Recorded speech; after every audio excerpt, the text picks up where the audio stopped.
c'est un opposant béninois. Et c'est une question qui est fondamentale aussi dans la procédure en cours. C'est que l'hypothèse, il y a plusieurs hypothèses, mais l'hypothèse qui consiste à faire une faveur au président, au potentat béninois, Patrice Talon, qui mène une chasse aux sorcières contre ses opposants aujourd'hui et qui cherche à nettoyer complètement l'espace politique afin de se faire réélire dans des conditions qui ne seront pas justifiées et qui ne permettront pas au peuple béninois de se faire entendre. Et évidemment une hypothèse qui m'apparaît sérieuse. On sait parfaitement qu'aujourd'hui, Kémy Séba, s'il est renvoyé au Bénin dont il a la nationalité, sera immédiatement arrêté et encourra là aussi la perpétuité pour des délits politiques. Et donc cette menace-là et l'articulation de l'action des autorités françaises avec les autorités béninoises n'est pas exclue parce que la façon dont il est accusé, les crimes dont il est accusé, le crime dont il est accusé pour lequel il aura 30 ans de prison, ne peut pas s'articuler juridiquement. Il n'y a pas de fondement à l'accusation qui est portée sur M. Séba. Donc la question c'est pourquoi cette menace ? Est-ce que la France a décidé d'adopter les politiques poutiniennes et de prendre en otage un individu pour faire contrepoids à la situation qui touche le président Bazoum au Niger, par exemple, et pour essayer de faire chanter les autorités nigériennes? Est-ce que la France cherche à nettoyer l'espace politique béninois en lieu et place de M. Talon pour s'assurer qu'il n'est pas un opposant lors des prochaines élections de nature à lui faire perdre cette élection? Est-ce que c'est une vengeance par rapport à ce qui s'est passé ces dernières années en Afrique de l'Ouest? Est-ce que c'est une combinaison de ces facteurs? En tout cas, il y a suffisamment d'éléments à charge contre les autorités françaises aujourd'hui et très peu d'éléments à décharge parce qu'encore une fois, sans que je puisse ne rentrer sur les détails de la procédure, à ce stade, il n'y a rien qui puisse sérieusement être reproché à M. Séba. Bonjour à tous, merci d'être venu.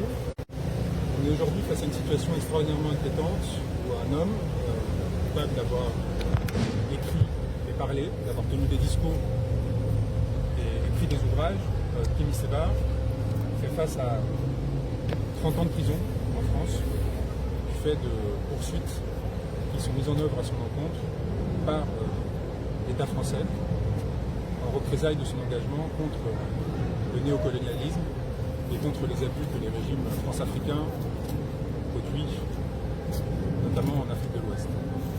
Kémy Séba est une personne qui est engagée depuis 30 ans dans un combat de mots, qui refuse toute forme de violence de façon explicite, mais aussi dans évidemment ses actions, et qui a toujours utilisé des instruments démocratiques, que ce soit l'expression publique, la manifestation, pour faire entendre ses idées. Et je dis sans aucune exagération, il fait l'objet d'une persécution extraordinaire de ce fait. Il a d'abord eu droit à des arrestations nombreuses et multiples sur le continent ouest africain par des régimes croupions, potentats, qui servaient des intérêts de la France, au détriment des populations africaines. Il a ensuite, du fait de cet engagement, fait l'objet d'une privation, d'un retrait de sa nationalité, dans le cadre d'une disposition qui avait été créée par Édouard Daladier, président du Conseil sur la Troisième République coloniale, qui avait signé les accords de Munich et créé les camps dans lesquels des juifs, des résistants seraient enfermés. Donc une disposition évidemment inique, héritière des dispositifs coloniaux sur évidemment l'indigénat et les doubles statuts, triples statuts que l'on crée selon la couleur de peau, selon l'origine, et que l'on a utilisé pour la première fois contre quelqu'un du fait de ses idées, du fait de son engagement, du fait de ses paroles. C'est le retrait de nationalité a utilisé une disposition qui n'avait pas été utilisée depuis les années 60. Et qui a été utilisée en tout une dizaine de fois maximum. Il n'y avait pas de jurisprudence quand on a étudié. Kémy Séba a refusé de plier, a refusé de quémander quoi que ce soit. Il a accepté le geste, il a répondu de façon très symbolique et transparente en brûlant son passeport, tout le monde l'a vu. Et il a continué à défendre les causes qu'il défend depuis qu'il a 20 ans. Cet homme aujourd'hui est donc dans les géoles de la DGSI, des services de renseignement de ce pays, au moins 4, dans des conditions qui ne sont pas agréables comme vous pouvez l'imaginer, privé de liberté, selon moi, de façon arbitraire depuis 48 heures. Cela pourrait être prolongé jusqu'à 96 heures avant qu'il soit présenté au juge et donc poursuivi pour des faits criminels qui lui font encourir 30 ans de prison, à savoir intelligence avec une puissance étrangère en vue de susciter des actes d'agression, d'hostilité à l'égard de la France et d'atteindre aux intérêts fondamentaux de la nation. C'est une disposition qui est issue du Code militaire, donc qui a vocation à s'appliquer à des militaires, à des hauts fonctionnaires, à des personnes qui, dans le passé, ça a été vu, qui ont volé les plans de centrales nucléaires, qui ont travaillé avec des services de renseignement. Ce n'est évidemment pas le cas de Kémy Séba, et surtout c'est une disposition qui ne peut s'appliquer que si vous cherchez à provoquer un conflit armé ou que vous nourrissez un conflit armé existant avec la France ou chercher à atteindre à son intégrité territoriale et sa souveraineté. Donc des dispositions particulièrement graves auxquelles Kémy Séba n'a évidemment pas souscrit. Et évidemment, une condition de cette infraction supplémentaire, c'est le secret. Kémy Séba n'a jamais masqué, parce que là pourtant lui a été lourdement reproché, ses actions et partenariats avec de très nombreuses forces géopolitiques qui font contrepoids à la puissance états-unienne et de façon générale, selon ces termes, à l'Occident, que ce soit le Venezuela, Cuba, la Russie et bien d'autres. Il a toujours assumé et mis en valeur ce qu'il considérait comme des partenariats géostratégiques et géopolitiques fondamentaux pour permettre l'émancipation des peuples africains et jamais pour s'asservir à une nouvelle puissance. Il avait d'ailleurs rappelé en Russie aux autorités russes, dans un discours public qui a été vu des millions de fois, en leur faisant très clairement comprendre que s'il comptait prendre la place de l'ancien colon, il ne pouvait pas compter sur lui, ni sur le peuple africain qui lui ferait voir son sérieux. Et donc on cherche à partir de là à construire un prétexte en fait pour détruire cet homme, le mettre à l'ombre, et probablement pour venger l'humiliation que ressentent une partie des dirigeants français suite à l'effondrement en fait de ces dispositifs france-africains qui ont longtemps alimenté, y compris financièrement, les élites de ce pays. Robert Bourgi le rappelait encore il y a quelques jours, le fonctionnement de Malek entre les régimes alliés de la France et les élites dirigeantes françaises. Et pour avoir dénoncé cela, pour s'être opposé à cela, pour avoir contribué à s'assurer qu'il y ait un changement dans un certain nombre de pays qui permettent de remettre la souveraineté africaine au devant de la scène, eh bien, il a le droit à une vengeance mesquine qui pourrait avoir des conséquences gravissimes, bien au-delà, encore une fois, de sa situation à lui, parce que, je vous rappelle, M. Séba n'a ni commis ni incité à un quelconque acte de violence, cela ne lui est même pas reproché, et il n'a fait qu'utiliser des mots. Et si on a inventé en France des dispositions pénales pour interdire que les délits de presse fassent l'objet d'une contrainte de corps, c'est-à-dire puissent amener à un placement en détention ou même en garde à vue, c'est bien parce que l'on sait très bien les conséquences que les lettres de cachet peuvent avoir sur la démocratie et sur la souveraineté du peuple. Aujourd'hui, avec Kémy Séba, on décide d'invoquer une disposition qui n'est jamais appliquée contre des citoyens, a fortiori contre des journalistes ou des intellectuels, pour le faire taire et pour l'écraser. Et donc nous sommes sur une situation qui devrait tous nous inquiéter. Alors j'ai lu beaucoup de portraits assez insupportables d'ailleurs, assez réguliers, concernant la supposée personnalité de M. Séba, son passé et ainsi de suite. Ça a été 1000 fois détaillé, 1000 fois décrit. Surtout, ça ne doit pas vous faire masquer cette réalité. Cet homme est persécuté du fait de mots et encourt 30 ans de prison du fait de mots qu'il a utilisés. Cela pourra demain s'appliquer à n'importe lequel d'entre vous. Et surtout, ceux qui sont le plus exposés dans cette situation-là, ce sont les journalistes français qui exercent à l'étranger et qui, parce qu'ils auraient un lien avec les gouvernements français, parce que par exemple l'AFP est financé par le gouvernement français, ou parce que Le Monde a justement un certain nombre d'aides publiques et ainsi de suite, pourraient à son tour, que ce soit par représailles ou tout simplement parce que plus personne ne donne l'exemple, parce qu'on est dans un monde où désormais on peut arrêter des journalistes, des militants, des activistes du fait de leurs mots sans aucune contrainte particulière, sans aucune protection légale, eh bien ils pourraient à ce tour se retrouver exposés à cela et ces régimes pourront invoquer des affaires comme celle de Kémy Séba pour légitimer leur acte et mettre en œuvre ces dispositions. Kémy Séba, par ailleurs, comme vous le savez, est titulaire d'un passeport diplomatique parce qu'il a été nommé conseiller spécial du président du Niger, du chef d'État nigérien. Cela aurait dû lui permettre de circuler librement dans l'espace Schengen. Il était évidemment sur le territoire européen de façon légale. Il ne faisait l'objet d'aucune interdiction de territoire. Il avait obtenu son visa grâce aux autorités espagnoles dans le cadre d'un ordre de mission, d'une note verbale qui ont été transmises légalement. Et donc, il aurait dû, dans le pire des cas, même si ça m'apparaît injustifié, être déclaré persona non grata, et expulsé et tout simplement renvoyé au Niger. Ça n'a pas été le cas. Évidemment, on s'assied non seulement sur les conventions de Vienne relatives aux missions spéciales, particulièrement sur ce point-là, mais également sur les usages diplomatiques qui, sur ces questions-là, sont quand même assez clairs. Lorsque un pays de l'Union européenne accueille une personne qui est dans le cadre de la mission spéciale, qui est donc une disposition spécifique des conventions de Vienne, par courtoisie, les autres États de l'Union européenne respectent évidemment les protections diplomatiques qui lui sont accordées. Ça n'a pas été le cas. On ne le revendique pas spécialement parce que, par ailleurs, M. Seba est parfaitement innocent des faits qui lui sont reprochés. Mais par contre, on a parfaitement conscience de l'instrumentalité de cette procédure. C'est des procédures qui ne peuvent être initiées qu'avec un accord politique, que sur instruction gouvernementale. Il n'est pas à la DGSI pour rien.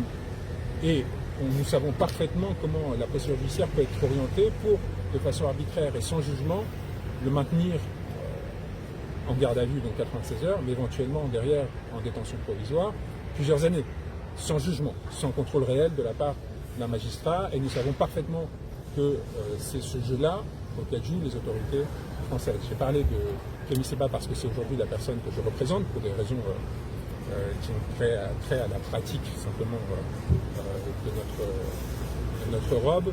J'ai décidé de ne pas représenter à ce stade la deuxième personne qui m'avait désigné, qui a été arrêtée avec lui, qui est aussi un membre d'Urgence panafricaniste et à qui sont reprochés les mêmes faits. Je n'ai pas le droit, puisque la garde à vue est encore en cours, de vous faire part de ce qui est dit, du contenu de ces échanges évidemment, et de la procédure judiciaire. Mais ces éléments que je vous transmets sont, à mon sens, suffisants pour vous permettre de vous rendre compte de la gravité de la situation, et quel que soit notre positionnement politique, idéologique, ou la perception qu'un certain nombre de médias peuvent créer du personnage et de M. Seba, qui d'ailleurs ne correspond en rien à la réalité, inquiéter des citoyens français sur la dérive que l'on connaît depuis un certain temps en France par rapport aux libertés fondamentales, évidemment, et en particulier sur les questions africaines, sur le rapport avec le continent africain et sur notre incapacité à prendre acte de ce qu'un monde est fini et qu'un nouveau est en train de naître et qu'il s'agit maintenant d'ajuster et de cesser de faire payer ce que l'on considère être une défaite ou une humiliation à des personnes qui l'auraient causé. Il est pitoyable, et je pèse mes mots, que la France fasse reposer sur Kémy Séba, sur un individu qui dirige une ONG et qui ne fait que tenir des discours, son échec géopolitique sur plusieurs dizaines de pays et un continent tout entier. Cela pose question sur l'aveuglement dans lequel les autorités, le gouvernement, mais aussi dans une certaine mesure l'administration et la diplomatie, se sont enfermés quant aux causes de ce processus et la désaffiliation et peut-être le désintérêt, voire le désamour de plus en plus prononcé que les populations, partie des populations ouest-africaines en particulier, ont à l'égard de l'État français, mais aussi de façon croissante à l'égard de la population française, parce que c'est en train de créer des tensions entre nos peuples que l'on risque de payer de très nombreuses années.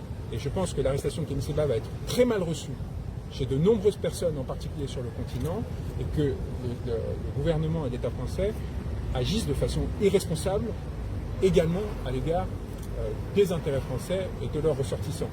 Allumer le feu de cette façon m'apparaît particulièrement dangereux. Encore une fois, quand à l'inverse, Kémy Séba a dans tous ses discours systématiquement fait la différence entre les élites françaises qu'il considère oligarchiques et le peuple français. Et ça, c'est un point fondamental parce que lui a toujours eu à cœur de tenter de maintenir un lien entre des populations. Et ce lien-là, il est en train d'être brisé et massacré par les autorités françaises. Si vous avez des questions, je suis évidemment à votre disposition. Juste une question. Aux États-Unis, le mouvement Uhuru s'est vu accusé des mêmes chefs d'inculpation que Kémy Séba. Que pensez-vous de ce lien? Je n'ai pas d'informations sur cet élément et surtout, ce n'est pas un dossier que je représente, donc je ne peux pas me prononcer sur cette question. Est-ce que vous pouvez nous rappeler les conditions d'interpellation, si vous les connaissez, de Kémy Séba? C'était quand? C'était où précisément? Est-ce que ça a été violent ou pas? Le seul élément que je peux vous partager, c'est que Kémy Séba a été insulté, a été projeté contre une vitre de façon violente par une dizaine de personnes cagoulées. D'accord? Donc, M. Séba a toujours répondu à toute convocation qui lui avait été adressée par une quelconque autre autorité de justice, où que ce soit. Kémy Séba n'a jamais fui ses responsabilités dans un quelconque autre pays et il a montré qu'il n'avait pas peur de la prison, qu'il n'avait pas peur de la justice et qu'il assumait l'ensemble des actes qu'il commettait. Cet homme-là a été arrêté, à mon sens, de façon lâche et violente et excessive par donc des membres de la DGSI cagoulés qui l'ont dans la rue violemment arrêté, puis après évidemment placé en garde à vue, où en garde à vue ses droits sont formellement respectés. C'est-à-dire qu'il n'y a plus de violence, à mon sens, et de ce que je sais, depuis le placement en garde à vue, en tout cas jusqu'à ce stade. En tout cas sur les conditions de détention, ce qui m'apparaissait en effet important de vous donner ces éléments qui sont de nature à se poser des questions. Parce que M. Séba, et c'est un point qui est important d'aborder, était en France en transit, comme vous le savez, il a des membres de sa famille qui sont restés en France. Une chose, c'est d'enlever les papiers d'une personne, une autre, c'est de l'arracher aux personnes qu'il aime et qu'il a aimées, qu'il comptait revoir après justement la procédure vexatoire qu'il a subie, qu'il comptait accompagner pour l'un d'entre eux dans des conditions sanitaires qui sont extrêmement dégradées et qu'il avait besoin du coup d'accompagner, en l'occurrence son père, c'est un point fondamental. Il avait par ailleurs, parce que c'est un élément fondamental, c'est un opposant béninois, et c'est une question qui est fondamentale aussi dans la procédure en cours, c'est que l'hypothèse, il y a plusieurs hypothèses, mais l'hypothèse qui consiste à faire une faveur au président, au potentat béninois, Patrice Talon, qui mène une chasse aux sorcières contre ses opposants aujourd'hui, et qui cherche à nettoyer complètement l'espace politique afin de se faire réélire dans des conditions qui ne seront pas justifiées et qui ne permettront pas au peuple béninois de se faire entendre. Et évidemment une hypothèse qui m'apparaît sérieuse. On sait parfaitement qu'aujourd'hui, Kémy Séba, s'il est renvoyé au Bénin dont il a la nationalité, sera immédiatement arrêté et encourra là aussi la perpétuité pour des délits politiques.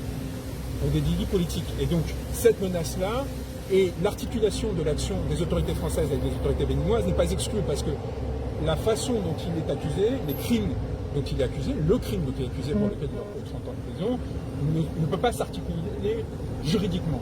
Il n'y a pas de fondement à l'accusation qui est portée sur M. Séba. Donc la question c'est pourquoi cette menace ? Est-ce que la France a décidé d'adopter les politiques poutiniennes et de prendre en otage un individu pour faire contrepoids à la situation qui touche au président Bazoum au Niger, par exemple, et pour essayer de faire chanter les autorités nigériennes? Est-ce que la France cherche à nettoyer l'espace politique béninois en lieu et place de M. Talon pour s'assurer qu'il n'est pas un opposant lors des prochaines élections de nature à lui faire perdre cette élection? Est-ce que c'est une vengeance par rapport à ce qui s'est passé ces dernières années en Afrique de l'Ouest? Est-ce que c'est une combinaison de ces facteurs? En tout cas, il y a suffisamment d'éléments à charge contre les autorités françaises aujourd'hui et très peu d'éléments à décharge parce qu'encore une fois, sans que je puisse ne rentrer sur les détails de la procédure, à ce stade, il n'y a rien qui puisse sérieusement être reproché à M. Séba. Juridiquement parlant, quelles sont les marges de manœuvre que nous avons ici pour manifester? Je pense qu'il est très important que les autorités françaises sachent que les ressortissants français et de façon générale les opinions publiques africaines et ouest-africaines n'acceptent pas que l'on arrête l'un des leurs pour des délits d'opinion et qu'on leur fasse encourir pour ces délits d'opinion et ou de presse jusqu'à 30 ans de prison. M. Séba porte un combat d'émancipation, il a le droit de le faire, il est légitime à le faire et il faut qu'il soit protégé tant qu'il respecte la loi, évidemment, dans cette façon d'agir. Très bien, ça fait 48 heures qu'il est en garde à vue pour motif d'intelligence avec une puissance étrangère et quel autre motif? Atteinte le même crime, mais cette fois pour 10 ans de prison, parce qu'il aurait atteint aux intérêts fondamentaux de la nation. Ce qui est en fait la même version de la première accusation, mais délavée, beaucoup plus large. En gros, sans vouloir être grossier, mais vous pissez dans une lagune et vous avez atteint à l'environnement français, donc vous pouvez être poursuivi pour ce délit, pour ce crime. Évidemment, c'est pas dans ces cadres-là que c'est appliqué, mais le champ d'application de cette deuxième incrimination est tellement large, atteinte à l'environnement, aux moyens de la diplomatie de la France française, à la souveraineté, que, en fait, à ce stade-là de la procédure, et dans un pays où les procédures judiciaires font l'objet de pressions politiques toujours croissantes et d'un suivisme parfois de la part des parquetiers de plus en plus important, ça peut permettre, en fait, pendant plusieurs jours, plusieurs semaines, plusieurs mois, voire plusieurs années, de tenir quelqu'un dans les raies de l'appareil judiciaire de façon injustifiée. Donc je ne peux pas rentrer sur le contenu de la garde à vue, mais il n'y a rien Il n'y a rien dans ce qui a été énoncé, la seule chose que je peux dire, dans le cadre de cette procédure, qui ne soit pas publiquement connu, discuté. Il n'y a aucun élément, entre guillemets, caché des activités de Kémy Séba qui serait en train de ressurgir. Tout ce sur quoi il est interrogé est dans l'espace public, revendiqué et assumé par M. Séba lui-même. Donc à partir de là, je pourrais vous en dire plus une fois qu'on aura la garde à vue sur Est-ce que le Niger a essayé de l'aider comme il est représentant spécial du Je vous renvoie aux autorités nigériennes sur ce point. Je ne sais pas s'ils ont apporté une aide. Je respecte la souveraineté des autorités nigériennes et c'est à elles de décider si elles le souhaitent de s'exprimer publiquement quand elles le souhaiteront ou de faire les démarches qu'elles le souhaiteront. Vous l'avez vu, Kémy Séba? Je l'accompagne évidemment au cours de la garde à vue depuis le début, j'ai des interrogatoires obligatoires et j'essaie de l'accompagner dans cette situation.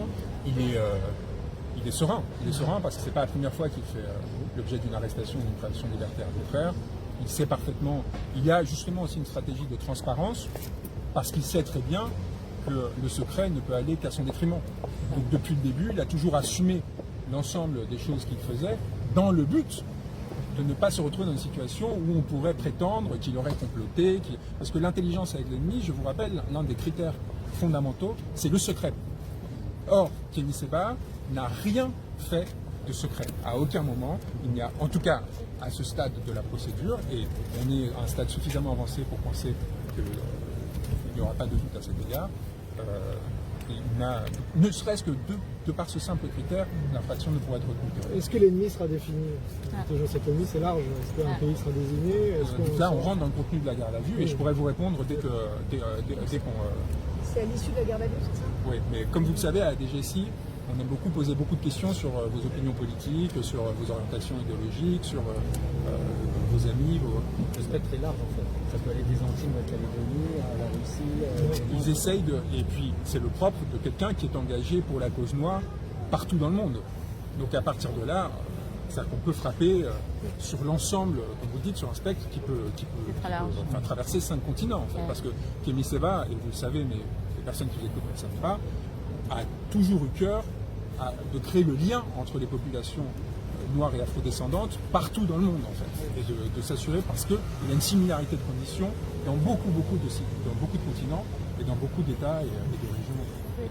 Et son interpellation, c'est pas accompagné d'une perquisition Donc, je ne peux pas rentrer dans les détails de ce qui s'est passé, mais vous imaginez bien que quand on accuse quelqu'un d'un crime pour lequel on lui fait encourir 30 ans de prison, c'est le double d'un viol, plus que la plupart des procédures terroristes, y compris pour des actes particulièrement graves auxquels on est confronté. Je veux dire, on est sur l'échelle maximale, à l'exception de la perpétuité, de la chaîne pénale française. On est dans une situation, et par ailleurs sur un crime qui n'est quasiment jamais mobilisé. Et quand il l'est, encore une fois, pour des militaires, des hauts fonctionnaires, des personnes qui ont soit trahi, soit espionné, en intelligence, donc, comme les termes le disent, avec une puissance extrême. Kémy Séba n'était ni en position d'espionner, comme vous l'imaginez bien, il n'avait pas de complicité active au sein de l'État français, ni d'accès à ses archives, et il n'était pas en mesure de trahir dès lors que tout ce qu'il fait a été toujours assumé publiquement. Et c'est là où en fait l'articulation entre trahison et secret est fondamentale. Pour trahir, il faut avoir caché quelque chose. Il faut masquer en fait. Et en l'occurrence, par ailleurs, il n'y a ni trahison, ni évidemment ni masque. Et donc vous confirmez bien l'exceptionnalité en fait du fait que ce soit un citoyen, un individu. Bien sûr, on n'est pas du tout, et on n'est même pas dans les procédures qui ont été intentées jusqu'ici contre Kémy Séba dans plusieurs pays ou même en France. On est sur quelque chose qui change complètement de dimension et pas que pour Kémy Séba. Encore une fois, ce qui est en train d'arriver à M. Séba est quelque chose qu'on a connu dans un certain nombre de dictatures qui pousse le curseur de l'instrumentalisation de l'appareil judiciaire très très loin. C'est très rare. C'est très rare. Ça m'est arrivé au Sénégal quand j'étais arrêté par Macky Sall, j'encourais la perpétuité, ainsi qu'à tous les opposants que je défendais. Mais c'est dans des situations de crise particulièrement lourdes, dans des régimes qui eux-mêmes sont en train de passer du côté des dictatures, des régimes autoritaires, que l'on se retrouve dans des circonstances comme celle-ci. Comment voulez-vous que l'on s'adresse à la Russie pour essayer de faire libérer les prisonniers politiques détenus là-bas sur le fondement d'être agents de l'étranger, d'être et ainsi de suite? Pourquoi? Parce qu'ils participaient à une ONG, parce qu'ils travaillaient avec des médias. Si nous-mêmes commençons à reproduire aujourd'hui ces mêmes dérives, On est sur une situation qui risque de nuire aux intérêts fondamentaux de la nation, mais pas pour les raisons que la DGSI invoque aujourd'hui, à mon sens. C'est la première fois qu'il est arrêté par la DGSI. Depuis que je le représente, oui, bien sûr. Ça fait plusieurs années, et donc en gros, depuis la fondation de l'ONG, l'Urgence panafricaniste, et je pense qu'auparavant, il n'avait jamais eu affaire avec le GSI. C'est la première fois qu'il était arrêté avec le GSI, qu'il était suivi au titre du renseignement par les services, par le renseignement à la DGSI, ainsi de suite. C'est fort probable, c'est sûr. Mais en tout cas, qu'on judiciarise et qu'on le mette dans les géoles, et qu'on... ça c'est une métier. Et on n'a pas pris la parole, et on prend la parole, et c'est très important de le préciser, parce que des fuites sont intervenues, probablement pour le légitimer, et qu'on est obligé, dans ces circonstances, d'essayer de clarifier un certain nombre de points, et encore une fois, de ne pas relativiser. Ce n'est pas une petite mesure ponctuelle, comme malheureusement on a commencé à s'y habituer en France ces dernières années avec des gardes à vue arbitraires et ainsi de suite, que ce soit pendant les mouvements sociaux ou ailleurs. On est sur une situation de criminalisation particulièrement lourde et inédite, à mon sens en France, d'un opposant politique, d'un intellectuel et d'un activiste. Dans le cas où nous souhaitons organiser des manifestations devant la DGSI, est-ce que ça les dessert ou pas? Je pense que vous aurez du mal à avoir un regard du régime actuel sur ces questions. En France, l'autorisation, je pense que si vous le faites à une distance raisonnable comme ici, ce serait légitime et ça appartiendra évidemment à chacun d'entre nous de décider si c'est pertinent de le faire ou pas. Là, je ne peux pas, en tant qu'avocat, me prononcer. La seule chose que je peux vous dire, c'est que dans les circonstances actuelles et de façon générale, il est important, encore une fois, non pas par positionnement idéologique, mais par attachement à un certain nombre de principes et de règles, de fixer des limites à ce que l'État peut faire et de la direction qu'il peut prendre. Et en l'occurrence, je pense qu'on a touché cette limite aujourd'hui. Il y a une précision sur le communiqué d'urgence panafricaniste. Ils disent qu'il est rentré avec un visa. J'ai pas lu le communiqué d'urgence panafricaniste. Visa D. Du coup, est-ce qu'il y a un passeport diplomatique? Non, je reprécise à nouveau, passeport diplomatique avec note verbale et hors de mission, qui lui permet d'obtenir un visa Schengen normal, une autorisation de circuler sur l'espace Schengen pendant une durée déterminée. On était dans cette durée. Des activités qui étaient prévues dans l'ordre de mission étaient couvertes. C'était des activités publiques, c'était des conférences, il n'y avait pas de faux semblants ou quoi que ce soit, c'était très clair. Il devait par ailleurs rencontrer des opposants béninois, c'est le point que je n'ai pas abordé jusqu'ici, pour justement réfléchir à une situation qui est en train de se dégrader, avec en deux mots au Bénin, des régimes localiers de la France, qui a créé une instance qui s'appelle la CRIET il y a quelques années, qui permet d'enfermer jusqu'à 30 ans de prison et plus les opposants politiques sur demande du président. Et donc on est face à une situation de violation systématique des droits fondamentaux dans ces territoires qui force en fait des personnes à se connecter, à se voir pour essayer de voir comment s'opposer démocratiquement et pacifiquement à cette politique. Je le rappelle pour ceux qui ne connaissent pas Kémy Séba, pour finir, Kémy Séba, dans tous ses discours, a prôné la non-violence de façon explicite. Aucune de ces organisations n'a jamais commis la moindre violence. Aucune, et je dis bien aucun événement qu'il a organisé ou auquel il a participé n'a jamais dérapé ou produit des conséquences matérielles ou a fortiori humaines à l'égard de qui que ce soit. Et donc, M. Séba et ses livres et ses discours sont transparents. C'est des livres d'intellectuels qui sont profonds, qui essaient d'analyser géopolitiquement, idéologiquement, évidemment, philosophiquement, la condition noire et les conditions de son émancipation à l'avenir. Il n'y a pas du tout, depuis la création de l'urgence panafricaniste, et en tout cas, et c'est le dernier point, peut-être que je peux vous donner sur la procédure, sur la période de prévention, le moindre, mais c'est même pas la moindre poursuite judiciaire pour un de ces faits. Il n'a jamais été poursuivi en France pour provocation à la commission de crime ou délit, pour appel à pour diffamation, pour injure, pour une quelconque mot. Et pourtant, paradoxalement, on le poursuit pour intelligence avec des puissances étrangères ou assimilées, en vue de susciter des hostilités ou des agressions contre la France. C'est l'article 411.4, article 411.4 et 5 donc à partir de 2017. Excusez-moi, vous êtes aussi l'avocat d'Éric Djouti ou pas? Donc on a déjà répondu à cette question, je pense qu'ils pourront vous dire non. Et donc la fin de la garde à vue, c'est prévu pour aujourd'hui? Non, ça peut être prolongé jusqu'à 16h. Donc sur la discussion sur la prolongation avec le Parlement. Après, c'est présentation de juge et pour un mandat de et donc dépôt. les échéances potentielles, c'est l'abandon des poursuites est théoriquement possible. Je doute qu'on ait fait autant d'efforts pour faire ce qui serait possible aussi, pour faire le spectacle et ainsi de suite. Mais le plus probable est que l'intention non pas du parquet, parce qu'on sait en ces circonstances que c'est le gouvernement qui décide, c'est de le déférer et la question se posera donc devant un juge d'instruction et la question se poserait à ce moment-là, donc soit maintenant, soit dans 24 heures, soit dans 48 heures, selon la décision qui sera prise, de placer sous détention provisoire, sous contrôle judiciaire ou libre, selon les circonstances, en ayant mis en examen ou placé sous contrôle judiciaire s'il est présenté devant un juge d'instruction. En sachant qu'en matière criminelle, l'affaire ne peut pas être amenée devant un tribunal correctionnel, ne peut pas être jugée immédiatement. L'instruction est obligatoire.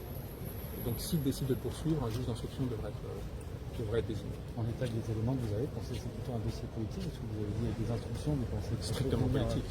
Avec de l'Élysée ou un truc comme ça? Ce genre d'affaires, avec des implications géopolitiques, géostratégiques, avec aussi des implications par rapport à la perception des autorités françaises à l'étranger, par rapport à la sécurité des ressortissants, par rapport aux intérêts français, à la fois militaires, économiques, ainsi de suite, ne se prennent qu'à l'initiative ou en informant de façon très suivie les plus hautes autorités, en l'occurrence non seulement le gouvernement, mais aussi l'Élysée. Ça, c'est évident. Par ailleurs, ces infractions spécifiques ont cette particularité qu'elles impliquent en fait le gouvernement nécessairement, parce que c'est le parquet qui va agir sur saisine. Ça va pas être, il n'y a pas de poursuite d'initiative. D'ailleurs, elle n'arrive que très rarement de ce fait-là, parce que alors que ça n'a rien à voir avec Kémy Séba, mais vous le savez comme moi. En général, les affaires d'espionnage, parce que en fait, ce sont les articles qui sont utilisés pour normalement les affaires d'espionnage.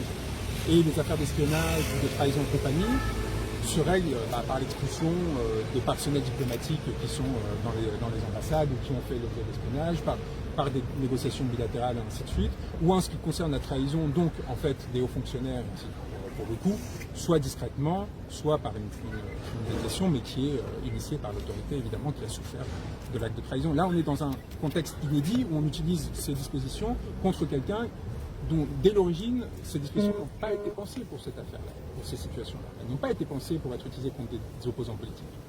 Et théoriquement, elles auraient dû être rédigées, et elles le sont en théorie, on va voir comment ils vont essayer de glisser interprétation pour quand même tenter de l'arracher, pour ne pas être applicable en l'espèce. Et je vous donnerai plus de détails vraiment dans 48 heures, parce qu'à ce moment-là, je pourrais discuter du fond d'affaires, et je peux vous dire que ça va...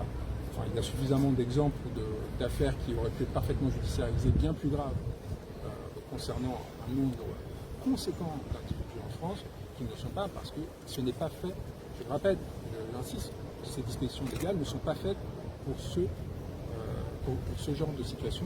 Et donc il y a un détournement de la procédure judiciaire, une instrumentalisation de la procédure judiciaire qui m'apparaît flagrante à ce stade. Monsieur Branco, dites-nous, nous, Africains et Afro-descendants, comment pouvons-nous juridiquement... Je n'ai pas d'instruction.